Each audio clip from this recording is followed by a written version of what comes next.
오늘 말씀은 원망하는 길, 원망하면 망하는 길 되어집니다. 근데 이렇게 본문을 이렇게 쭉 읽어보면 전체적인 느낌이 상처받은 사람의 반응이에요. 상처받은 사람의 반응. 그러니까 뭔가 저도 이렇게 상처를 받으면 화가 나고 그 다음에 뭔가 결심해요. 그리고 실행하고 뭐 이렇습니다. 여기도 지금 이 하나님 상처받으시는구나. 전형적인 상처받은 사람의 어떤 반응이기 때문에 하나님이 자기를 원망하는 이스라엘 백성들을 향해로 인해 상처받았어요. 그래서 화가 나셨어요. 그래서 내가 싫어하면 어떻게 되는지를 알리라 이러면서 이렇게 어떤 조치를 취하시고 이 하는 모습이 하나님이 상처받으셨구나 하는 생각이 듭니다. 여러분, 하나님도 상처받습니다. 원망하면 상처받으시는 것 같아요. 네, 오늘은 평창 동계올림픽 폐막식이 있는 날입니다. 다들 수고 많으셨습니다. 누가 수고 많았다는 거예요? 몰라요. 그냥 다들 수고 많으셨습니다. 제가 뭐 올림픽에 대해 별로 할 말이 없습니다. 좀 컬링을 어떻게 하는지 우리 장로님이 어제 설명해 주셔 엊그저께 처음 알았습니다. 영미야도 처음 들었습니다. 근데 이 올림픽 하면 떠오르는 구절은 하나가 있어요. 사도 바울도 올림픽을 알았다는 사실을 아십니까? 무슨 올림픽을. 근데요, 그 당시에도 올림픽이 있었어요. 이게 올림픽의 기원이 굉장히 예수님 전으로 올라갑니다.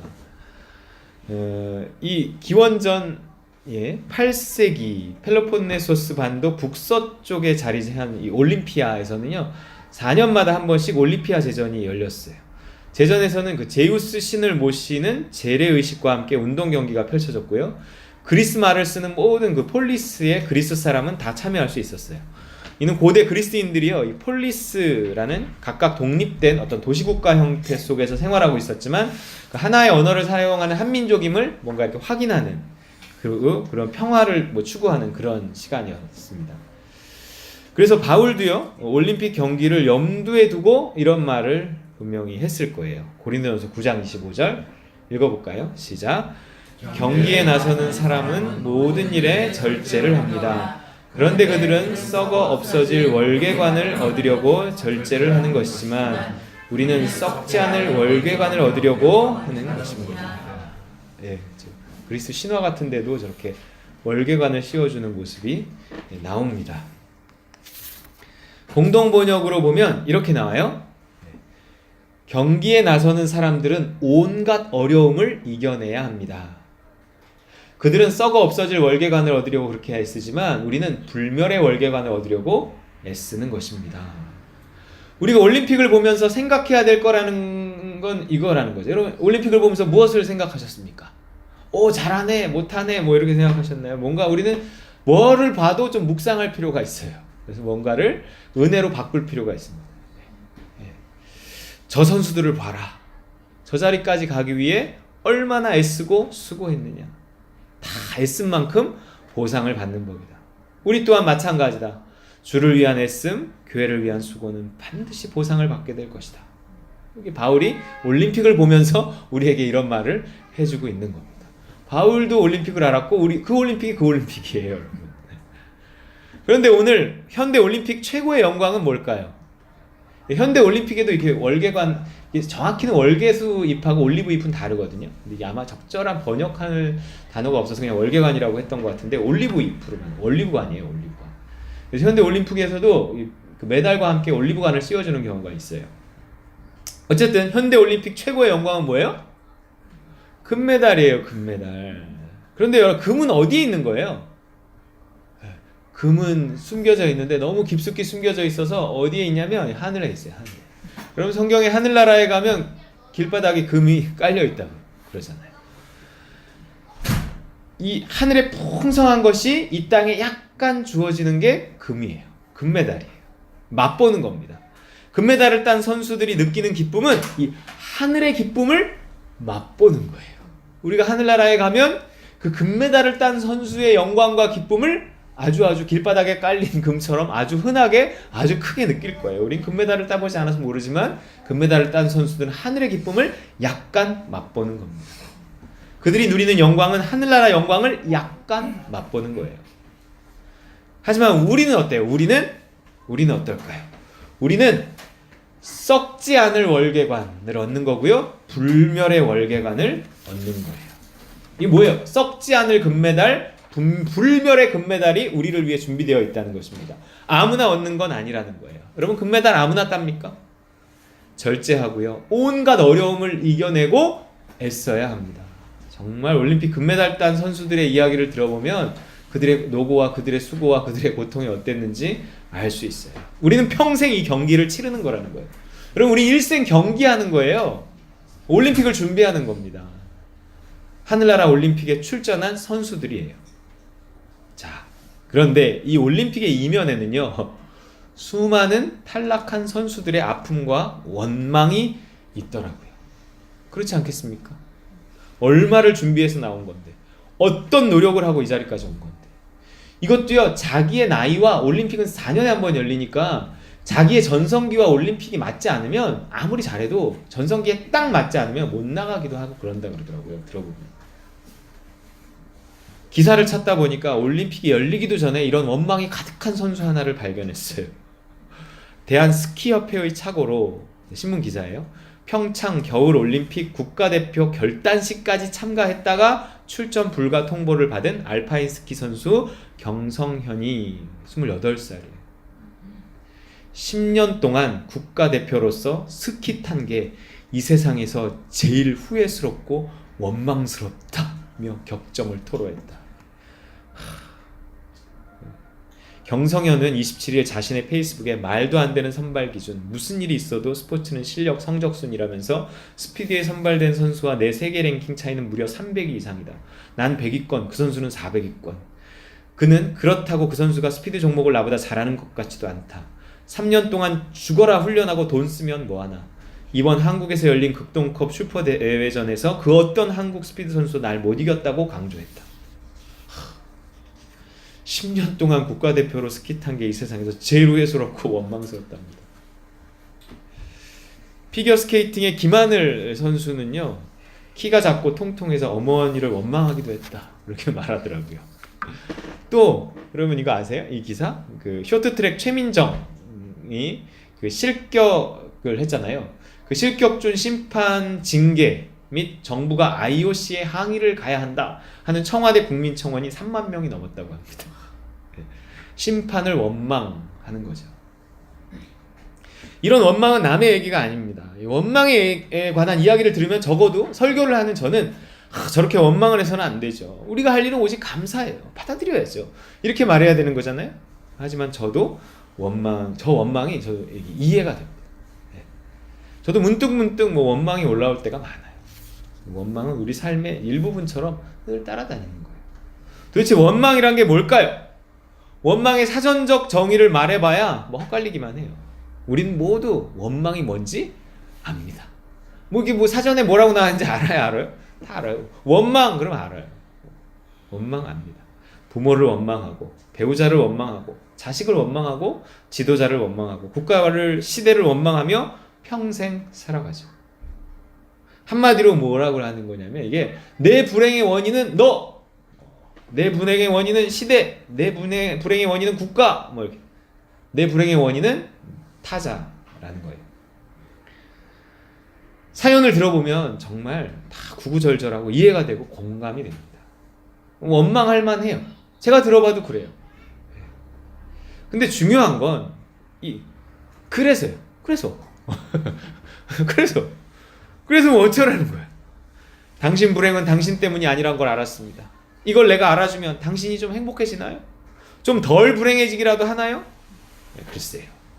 약간 위로가 될 수는 있겠네요. 하지만 원망이 내 인생을 바꿔놓지는 못합니다. 이 원망이 깊어질수록 불행이 깊어지더라고요. 원망과 불행이 붙어다녀요. 어떻게 해야 원망을 이길 수 있을까요? 오늘 본문은요, 민수기라는 책인데, 이스라엘 백성들이 출애굽한 뒤에 한 1, 2년쯤 지나 가나안 땅 입구인 바란 광야에 도착한 뒤에 있었던 일들에 관한 기록이에요. 이게 이제 이스라엘 백성의 숫자를 지파별로 세는 내용이 있어서 이제 그 영어로 numbers라 그러나요? 그래서 이제 우리나라도 민수기 이제 백성의 수를 센다 뭐 이렇게 나와 있지만 원래 히브리 성경의 제목은 광야에서입니다. 광야에서. 이 출애굽한 지 벌써 한 2년여가 지나가고 있기 때문에 그들은 이 애굽을 떠나면 바로 젖과 꿀이 흐르는 가나안 땅으로 갈 거라고 생각했어요. 그들은 거리가 얼마나 되는지 알았거든요. 1년, 2년 갈 거리가 아니에요. 이거는 직선 거리로 일주일 정도. 길어야 아무리 큰 무리가 이동해도 한 달 정도면 갈 거리였기 때문에 그들이 애굽을 나올 때는 한 달 이상 걸릴 거라고 누구도 생각하지 않았고 나왔어요. 근데 1년, 2년이 지나버렸기 때문에 다들 조급해진 거예요. 이제는 때가 됐다. 그리고 가나안 땅 입구에서 있었던 일이 이 민수기에 기록되어 있습니다. 가나안 땅 입구에 이르러서 이제 들어가기만 하면 됐는데 미심쩍었는지 이 정탐꾼들을 보내서 좀 둘러보고 오자 이렇게 사람들이 이야기를 해요. 그래서 12지파가 있었기 때문에 한 지파에 한 명씩 12명이 이제 그 가나안 땅을 정탐하고 들어오는 거예요. 그런데 결국 어떻게 됐죠? 백성들은 그 정탐꾼들의 보고 내용을 듣고 나자빠져서 모세와 하나님을 원망합니다. 12명의 정탐꾼 중에 10명이 아주 부정적인 얘기를 하거든요. 이게 거의 40일이었으니까 40일이 12명이 40일을 12명이 여행을 한 거예요. 40일 동안 얼마나 많은 거를 보고 얼마나 많은 대화들을 서로 나눴겠어요. 그런데도 12명이 합의를 하지 못했던 거예요. 10명은 끝까지 부정적이었고 2명은 처음부터 끝까지 긍정적이었어요. 사람이 쉽게 바뀌질 않는 것 같아요. 그 백성들의 원망에 대한 하나님의 반응이 어떠했는지가 오늘 본문입니다. 이 본문이 왜 중요하냐면요. 광야에서가 왜 중요해요? 이 광야가 우리의 현재의 삶이에요. 우리 삶을 말합니다. 우리 광야 같은 삶이라 그래요. 광야를 어떻게 벗어날 수 있는가? 어떻게 하면 그 광야에서 망하는가? 어떻게 하면 광야를 극복하고 가나안 땅에 들어가는가? 이게 광야에서 이 책에서 우리가 배울 수 있는 내용입니다. 민수기는 광야의 유의사항, 곧 우리 삶의 유의사항을 말해주고 있는 거예요. 불행에 빠지지 않는 법, 실패하지 않는 법, 현재의 불행을 극복하고 이 땅에서부터 천국을 누리며 살게 하는 열쇠가 이 광야에서 있다는 거죠. 광야를 벗어나 가나안 땅에 이르는 소수가 있고요. 광야에서 원망하다가 죽는 다수가 있어요. 이걸 보면 천국에 들어갈 사람이 많지 않겠다는 두려운 생각도 듭니다. 그러면 원망하는 사람은 광야를 못 벗어나요. 이스라엘이 40여 년간 광야를 벗어나지 못하고 불행 속에서 죽어간 이유가 뭐라고요? 다시 읽어볼까요? 시작. 나를 원망하는 이 악한 회중에게 내가 어느 때까지 참으랴. 이스라엘 자손이 나를 향하여 원망하는 바 그 원망하는 말을 내가 들었노라. 너희 시체가 이 광야에 엎드러질 것이라. 너희 중에서 20세 이상으로서 계수된 자 곧 나를 원망한 자 전부가 여분네의 아들 갈렙과 눈의 아들 여호수아 외에는 내가 맹세하여 너희에게 살게 하리라 한 땅에 결단코 들어가지 못하리라. 여러분, 원망 때문입니다. 원망하는 사람은 이 세상을 못 벗어나요. 광야를 못 벗어나요. 하나님 나라에 속한 삶을 살지 못합니다. 나중에 천국에도 들어가기 어려워요. 늘 이야기하지만 하나님의 나라와 세상 나라가 겹쳐있는 이 시대는요, 여러분이 어떻게 하느냐에 따라 세상 나라에 속한 불행한 삶을 살 수도 있고 하나님 나라에 속한 행복한 삶을 살아갈 수도 있다는 거예요. 하나님이 모세를 통해서 이스라엘에게 약속하신 것은 안식의 땅이었어요. 오늘 우리에게도 이 안식에 대한 약속이 남아있다고 히브리서 기자가 말하는 거예요. 모세와 여호수아를 통해서 이스라엘 백성들에게 약속한 그 안식에 대한 약속이 그들에게 성취되지 못해서 오늘 영적 이스라엘인 우리에게까지 남아있다. 너희들도 그 이스라엘 백성들처럼 불순종하고 원망하면 들어가지 못하니까 이 원망을 넘어서고 불순종을 넘어서서 그 안식에 들어가기에 힘쓸지니, 이게 히브리서 기자가 이 광야의 이야기를 언급하면서 오늘 우리에게 전달하는 메시지입니다. 안식을 누리며 내 남은 삶을 살 수 있어야 돼요. 여러분, 저 안식에 들어가기에 힘써야 됩니다. 광야를 벗어나기 위해 애써야 되는 거예요. 그거는 원망을 넘어서기 위한 애씀과도 같습니다. 여러분, 행복해야 돼요. 행복이 복음이지 뭐가 복음이겠어요. 여러분, 얼마나 행복하게 살고 계십니까? 얼마나 하나님 나라에 속한 하루하루를 살고 계세요? 원망이란 게 뭐냐면 가만 보면 욕심이 이루어지지 않았을 때 나타나는 현상입니다. 욕심이 뭐라고요?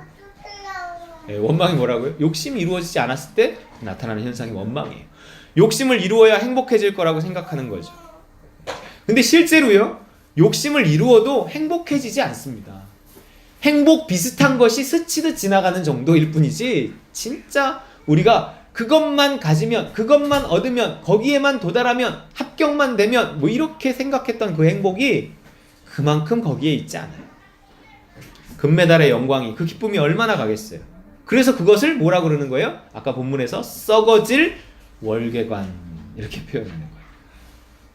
아담과 하와가 입었던 무화과 나뭇잎, 자기의 부끄러움을 잠시 가린 듯 하지만 한낮의 태양에 금방 부스러지고 없어져요. 또 해 입고 또 해 입고 또 해 입어요. 이 썩어질 월계관, 이거 뭐예요? 금메달, 이게 월계관, 이게 금방 이게 다 쓰러집니다. 사실 난 무엇을 그렇게 간절히 원하는 거냐면 그 무엇이 아니에요. 그 무엇을 통해서 도달하고자 하는 행복 그 자체를 모두는 원하는 거예요. 한 번도 행복해보지 않았던 사람도 행복에 대한 그리움이 있어요. 행복에 대한 갈망이 있어요. 쥐가 행복을 어떻게 알고 행복을 그리워해? 그러나 다 행복에 대한 원초적인 그리움이 다 사람의 본성 속에 있어요. 왜 그럴까요? 그러니까 아담과 하와의 행복에 대한 기억이 유전되기 때문에 그렇습니다. 여러분, 우리가 원하는 건 금메달이 아니고요, 금메달을 통한 행복이고요, 돈이 아니고요, 돈을 통한 행복이에요. 결혼이 아닌 결혼을 통한 행복이잖아요. 그거를 우리가 진짜로 원하는 거란 말이에요. 근데 행복이 어디 있어요? 안식이 어디 있냐고요? 어디 있어요? 원래 어디 있는 거예요? 그 나라에 있는 거예요. 그 나라에 에덴에 있는 거란 말이에요. 에덴에 있었던 기억을 우리가 하고 그 에덴의 행복을 다 그리워하는 거예요. 근데 에덴은 없으니까, 에덴에 들어가는 방법을 모르니까 죄의 문제를 해결하고 들어가야 되는데 죄의 문제를 해결할 길이 없으니까 그냥 자기 나름대로 그 자기의 욕심을 이루어 그 에덴을 회복하고 행복해지려고 하는 거죠. 그러나 결코 욕심은, 자아는 그 행복, 그 안식의, 그 천국의 하나님 나라의 그 에덴에 들어가지 못합니다. 우린 욕심이 만들어낸 헛된 희망을 갖는 거예요. 욕심으로 에덴에 이르려고 하는 거예요. 근데 욕심으로는 에덴에 들어갈 수가 없어요. 그리고 그 에덴에 들어가고자 하는 희망이 꺾일 때 실망하고 원망해요. 결국 원망한다는 것은요, 욕심이 있다는 거고요. 욕심이 있다는 것은, 원망한다는 건 욕심이 있다는 거예요. 우리 여전히 내 안에 욕심이 있다는 것은 내가 지금 하나님 나라에 들어가지 못했다는 거거든요. 하나님 나라에 속해 있는 상태에서는 우리의 목표는 욕심이 아닌 믿음이 만들어내요. 그러니까 세상 나라에 있으면 욕심이 목표를 만들어내요. 근데 그 목표라는 게 결국 행복했으면 좋겠다는 목표예요. 그 행복을 자기 나름대로, 나는 이거를 통해 행복에 도달하겠어, 저거를 얻어서 행복에 도달하겠어, 이렇게 그 욕심을 통해 결심하고 목표를 세우고 노력을 하지만 그 행복에는 도달하지 못한다는 거예요. 그러나 하나님 나라에 속한 상태는요, 이미 행복한 상태이기 때문에 욕심이 목표를 만들어내지 않고 믿음이 어떤 목표를 만들어내요. 그래서 이미 행복하기 때문에 내가 믿음을 따라 무언가 목표를 세우고 달려가지만 그것을 이루어서 뭐 꼭 더 행복하고자 하는 그러한 상태가 아닌 거예요. 그래서 내가 하나님 나라에 속한 상태에서, 행복한 상태에서 어떤 믿음으로 목표를 세운다는 것은 그 목표가 이루어지지 않아도 뭐 하나님을 원망하거나 그런 상태가 되지 않는다는 거예요. 그냥 뭔가 또 다른 하나님의 뜻이 있나 보다, 이런 정도가 되는 거예요. 원망은 불행이 만들어내고 불행은 욕심이 만들어냅니다. 다시 말해서요, 나의 어떤 헛된 욕심이 나의 불행을 만들어내요.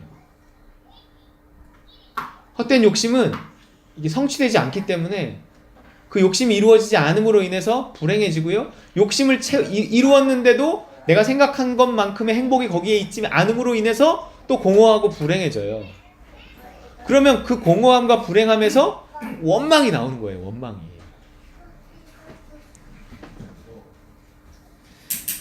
나의 오늘을 천국으로 만들어야 됩니다. 나의 오늘을 천국으로 만들지 못하면 원망에서 결코 못 벗어나요.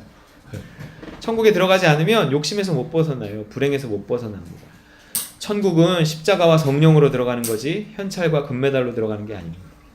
날마다 나를 십자가에 못 박고 성령의 인도와 도우심으로 살아가야 돼요. 믿음으로 살아가야 합니다. 그 길에만 하나님의 나라가 있고 감사가 있고 거기에만 또 이렇게 영광 돌림이라는 게 있어요. 영광 돌림. 내가 믿음으로 가는 길. 그래서 내가 하나님 나라에 속해서 하루를 살아갈 때만 거기서 있는 일들에 대해서 거기서 일어난 어떤 성취에 대해서 하나님께 이렇게 영광 돌릴 수 있어요. 그분이 하셨으니 그분께 영광을 돌리는 겁니다. 일이 잘 안 되면 이렇게 원망하는 사람은요, 결국 일이 잘 되면 어떻게 되는지 아세요? 일이 잘 되면 그 영광을 이렇게 본인이 취할 사람이라는 거예요. 그러니 하나님이 그 사람을 잘 되게 하시겠습니까? 내가 자꾸 원망하는 스타일이다. 그러면 그게 내 수준을 나타내고, 그러면 나는 하나님이 나를 잘 되게 하셔도 내가 하나님께 감사하는 듯해도 실제적인 영광은 내가 다 가로채는 거예요. 근데 하나님은 그 영광을 다른 자에게, 그 찬송을 우상에게 뺏기지 않으시는 분이라고 했단 말이에요. 내 삶에 지금 감사와 찬송이 있는지 아니면 은근한 원망이 있는지 돌아보시기 바랍니다. 우린 사람에게 원망한다고 하지만 모세에게 분명히 원망했어요. 근데 하나님이 그걸 들으시고 나에게 니들이 원망하는구나 이렇게 판단하신단 말이에요. 사람에게 원망한다고 하지만 실상 가만히 들여다보면 하나님께 원망하는 경우가 많습니다. 믿음 있는 사람들은 이래요. 믿음이 없어도요, 이게 막 인생을 원망하고 시대를 원망하면서 은근히 어떤 신을 원망하는 마음이 다 그 안에 있어요. 신을 안 믿는 사람조차도. 근데 하나님을 믿는 우리는 더더군다나 그래요. 삶이 잘 안 풀리면 어떤 대상을 원망하고 뭐 이러지만 그 안에는 은근한 하나님을 향한 원망이 계속 다 들어있단 말이에요. 믿음이 어설피 있으면 이런 현상이 생겨요. 하나님을 믿긴 믿지만 그 하나님을 내 욕심을 이루어주는 하나님으로 믿는 겁니다. 우리의 믿음은 어쩔 수가 없어요. 내가 열심히 교회 일을 하면, 기도를 하면, 헌금을 하면, 전도를 하면 내 소원을 들어주실 거라고 기대하는 거죠. 그러다가 내 생각대로 되지 않으면, 내 목표가 이루어지지 않으면 원망하는 겁니다. 하지만 이게 하나님의 우리가 이렇게 광야에 들어왔잖아요. 광야는 내 뜻을 이루는 곳이 아니에요. 왜냐하면 나는 지금 어떤 훈련을 받고 하나님 나라에 들어가야 하냐면 하나님께 복종하는 훈련을 받고 하나님 나라에 들어가야 돼요. 왜냐하면 하나님의 나라는 어떤 곳이에요? 하나님의 나라예요. 영어로 Kingdom of God 그래요. 하나님의 왕국이에요. 바실레이아 투 테오 뭐 이래요. 그래서 하나님의 바실레이아 왕국이란 말이에요. 왕이 있는 나라예요. 그래서 내가 하나님 나라의 행복을 누리기 위해서는, 내가 그 젖과 꿀이 흐르는 가나안 땅에 들어가기 위해서는 복종이 전제가 돼야 되는 거예요. 복종. 그래서 가나안 땅은 내 뜻이 이루어져서 그 내 뜻을 성취한 것으로 행복해지는 곳이 아니란 말이에요. 광야는 오히려 내 뜻이 실패하는 곳이에요. 늘 얘기하지만 내 능력 정도면, 내가 세상에 그냥 있었으면 성공했을 사람들이 이게 예수 믿고 광야에 들어왔기 때문에 성공하지 못하는 경우가 많다는 거예요. 오히려 예수를 안 믿었으면 성공할 사람, 예수 믿었기 때문에 실패하는 경우도 많아요. 왜요? 그 실패를 통해서 하나님은 뭔가 내가 내 뜻과 내 생각대로 살지 않고 하나님의 계획과 하나님의 뜻대로 살게끔 이렇게 훈련을 시키시는 그 광야에 있기 때문에 그렇습니다. 이스라엘 백성들은 분명 안식과 행복에 대한 희망을 가지고 출애굽했어요. 예수 천당인 줄 알았어요. 그런데 웬걸? 예수 광야였어요. 광야는 원망을 이겨내는 곳이에요. 욕심을 이겨내는 곳입니다. 뭐가 안 됐다고 실망하고 원망한다면 난 여전히 아직 욕심을 벗어나지 못했다는 상태인 거예요. 뭔가 하나님은 내 상태를 드러내시려고 자꾸 실망시키시는 겁니다. 뭔가 이게 내가 자꾸 뭔가 안 됐을 때 실망하고 그 다음에 원망이 든다는 것은 그 배후에, 그 기초에 뭐가 있었던 거냐면 욕심이 있었던 거예요. 그리고 내 뜻이 있었던 거예요. 내가 욕심을 가지고 내 뜻을 이루려고 하니까 하나님이 그걸 실패케 하셔서 자꾸 실망하게 하시고 원망하게 하는 거예요. 봐라, 너 원망 나오지? 그 일을 네 뜻과 네 욕심으로 하려고 했다는 이야기야. 만약 네가 그것을 믿음으로 하나님의 뜻을 이루려고 했었다면 그것이 안 됐다고 그와 같이 원망하지는 않을 거란 얘기지. 너는 네가 하고 있는 그 원망을 통해 너의 상태를 점검해야 된다. 깨달아야 된다. 회개해야 된다. 이 얘기를 계속 해주시는 그게 광야에서예요. 광야에서. 깊이 박혀있는 원망 없으신가요? 하나님 나라에는 원망이 없습니다. 그것엔 감사만 있다고. 우리가 실망하고 원망했던 모든 일들이 감사로 바뀌는 순간이 내가 하나님 나라에 들어선 순간이에요. 아, 그래서 그랬구나. 아, 내가 그걸 통해 낮아져서 맞아, 주님 만났었지. 실패를 통해서 오히려 내가 내 자리를 찾았지. 감사하다. 참 신기하고 감사하다. 어느 날 막 이런 생각들이 들기 시작하면 그는 광야를 벗어난 상태라는 거예요. 원망이 마음에 가득한 사람은 굉장히 이게 부정적인 사람입니다.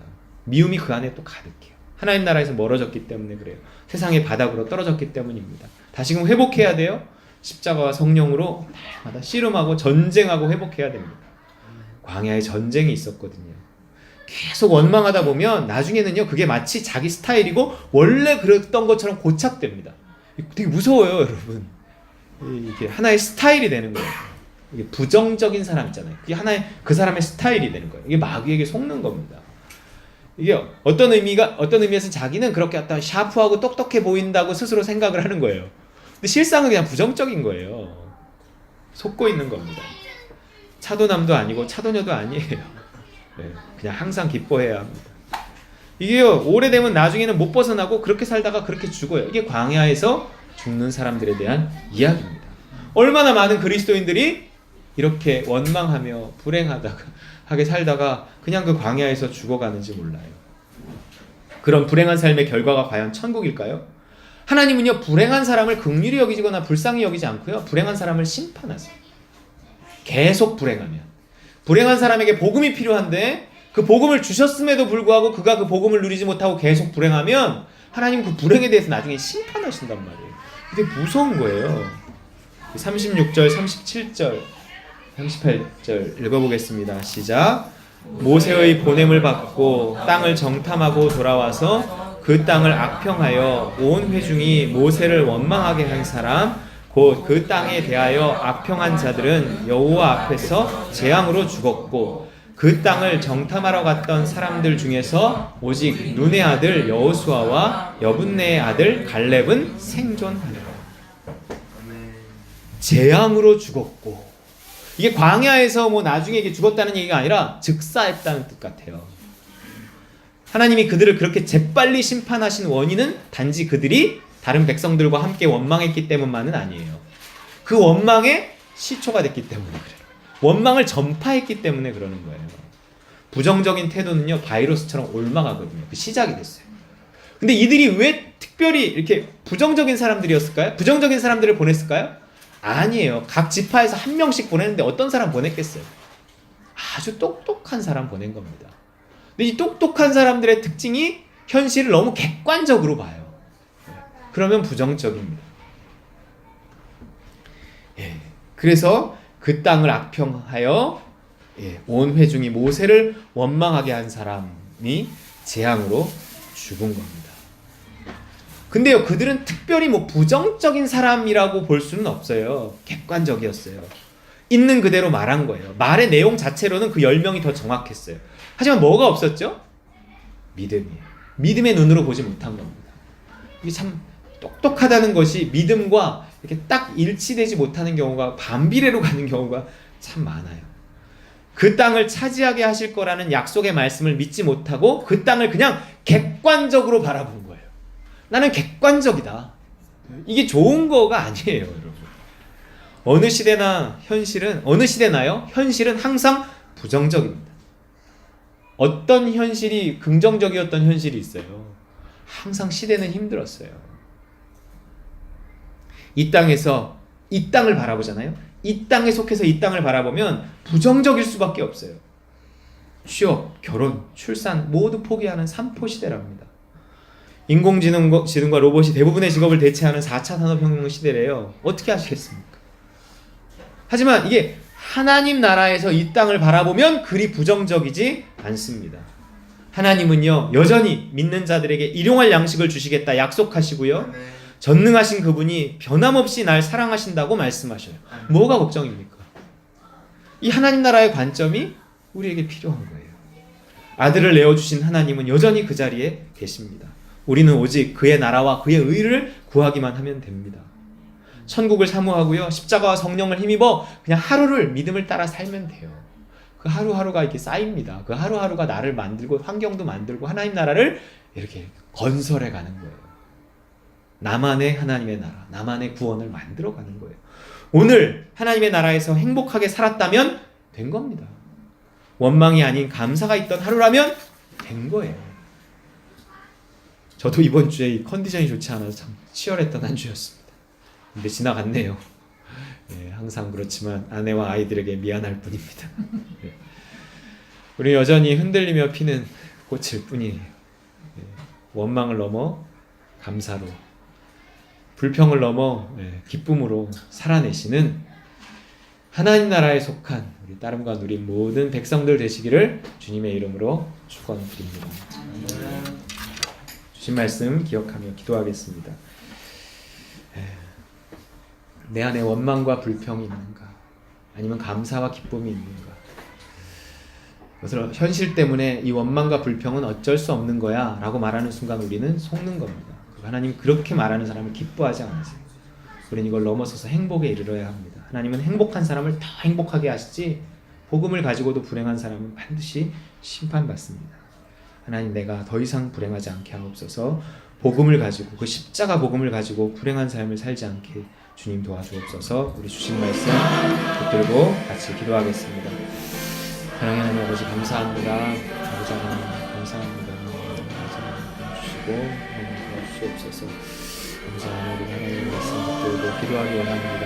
하나님 아버지 도와주옵소서. 아버지 하나님 도와주옵소서. 아버지 하나님 우리가 불행에 속지 않으도록 마귀에게 속지 않으도록 아버지 하나님 주옵소서. 항상 기뻐하라 하신 아버지 주님을 믿고 항상 기뻐하라 주옵소서.